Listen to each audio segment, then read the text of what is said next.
The Week 8 waiver wire has the potential to save you from 6 teams being on bye this week. Here's everybody you should be looking at. These are the 6 teams that are on bye. Chances are you have at least one starter that will not be playing this week because of this. The tight end position is a huge topic of conversation this week. I think your first priority should be Oronde Gadsden. I pray you listened to me last week when I told you to get him, but if you didn't, back-to-back weeks of 75% or more snaps, 7 receptions, and this week against Minnesota gets a great matchup. Pre-bye in a couple weeks gets an even better matchup. He has to be your number one priority. We saw what the upside could be for Joe Flacco, and this week against the Jets, who are very, very similar structurally to the Pittsburgh Steelers, I think he's worth an addition. Before we get to the deeper additions, don't forget I have trade target and sell videos coming out this week, so make sure you follow so you don't miss those. Mike Evans likely done for the year, at least out for a while. Chris Godwin, Emeka Egbuka also battling injuries, but Tez Johnson keeps getting better. Back-to-back weeks with a touchdown, 9 targets against the Lions on Monday Night Football. Will his value go down a little bit when the receiver room is fully healthy? Probably, but for the next couple weeks,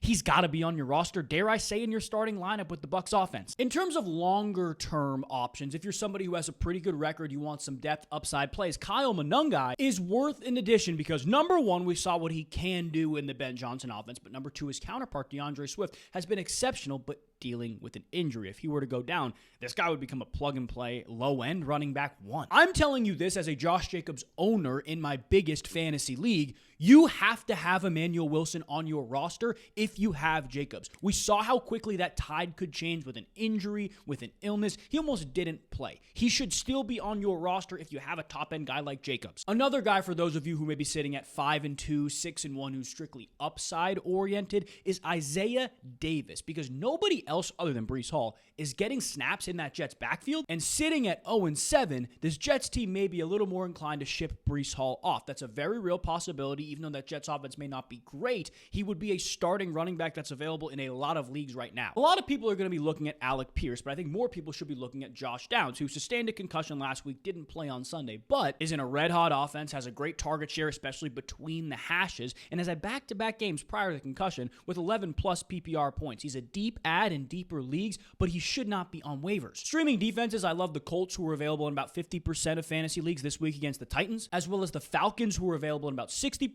of leagues against the Miami Dolphins.